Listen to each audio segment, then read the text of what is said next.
అల్టిమేట్గా నేను ఎప్పుడు చెప్తాను, అభివృద్ధి జరగాలి, సంపద సృష్టించాలి, ఆదాయాన్ని పెంచాలి.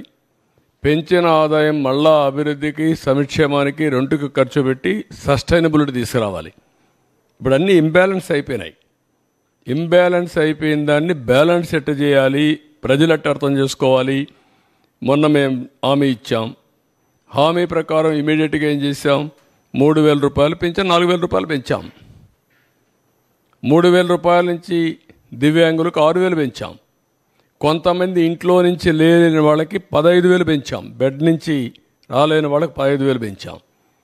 అది మానవతా దృక్పథం చేయాలి. నిర్ణయం చేసాం. మళ్ళీ ఉచిత ఇసుక చెప్పాం. ఉచిత ఇసుక ఇస్తాను, ఇచ్చాం. ఇప్పుడు దాన్ని కూడా కొంతమంది విమర్శిస్తున్నారు. అంటే ఎట్లా మాట్లాడుతున్నారంటే, ఉచిత ఇసుక అంటే మేము ఇసుక ఇంట్లో ఇస్తామని చెప్పామని మాట్లాడతారు.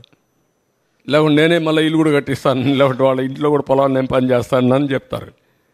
ఏం చెప్పమంటారు వాళ్ళని? ఇది రాజకీయం. ఆ రాజకీయాలన్నప్పుడు వాళ్ళకి వాళ్ళు చెప్పేది తప్పని చెప్పాలి. దీనికంటే ట్రాన్స్పరెంట్ పాలసీ ఏమందంటే, జిల్లాలకు అప్పచెప్పాం, స్టాక్స్ అన్నీ వాళ్ళకే ఇచ్చేసాం, అక్కడ ఇసుక తీయమన్నాం. ఏ నదిలో అయినా ఏ కాలువలో అయినా ఇసుకుంటే వాళ్ళ ట్రాక్టర్ ఉంటే ట్రాక్టర్కి, ఎడ్ల బండి ఉంటే ఎడ్ల బండికి నెత్తి మీద పెట్టుకోగలిగితే నెత్తి మీద పెట్టుకో తీసుకుపోమంటున్నాం. What more you want? మీరు పోయి ఎత్తపోండి, ఈయన కూడా పొమ్మనండి.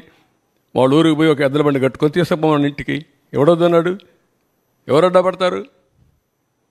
అలాంటి బుద్ధి జ్ఞానం లేకుండా చేసే వాళ్ళని ఏమనాలి? వాళ్ళని మనుషులు అనాలి. ఉంటే వింత పశువులు కూడా ఉండవు, మారిగా ఉంటాయి. ఇవన్నీ ఉంటాయి ఛాలెంజెస్.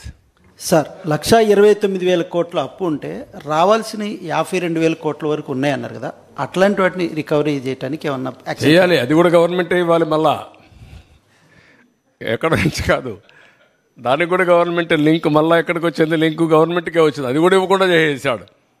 మళ్ళా వాళ్ళ దగ్గర ఉండే డబ్బులు, వాళ్ళ సేవింగ్స్, వాళ్ళ ప్రావిడెంట్ ఫండ్ కూడా డైవర్ట్ చేసేసుకున్నాడు బ్రూవరీస్ కార్పొరేషన్కి. What do you say? మీరు ఎవరు అతన్ని చీకొట్టడం లేదు. నువ్వెట్ట చేస్తావు, నేను చేస్తా, చేయకుండా నేను, ఎందుకంటే నాకు బాధ్యత అది. I will do it. Sir, Telangana నుంచి రావాల్సిన 7,000 కోట్లు బ్యాలెన్స్ ఎలాగో ఉంది, దాన్ని ఏమైనా మొన్న చర్చకు వచ్చిందా సార్? వీటి విషయాల్లో పెట్టాం కదా కమిటీ. నువ్వు కూడా మెంబర్గా ఉంటావు కమిటీలో? కాదు,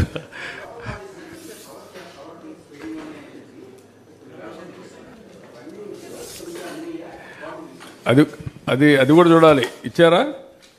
లోకల్ బాడీస్ నుంచి ఎప్పటికప్పుడు పవర్ కట్ చేశారు, ఇది డబ్బులు కట్ చేశారు ఫైనాన్స్ కమిషన్ నుంచి.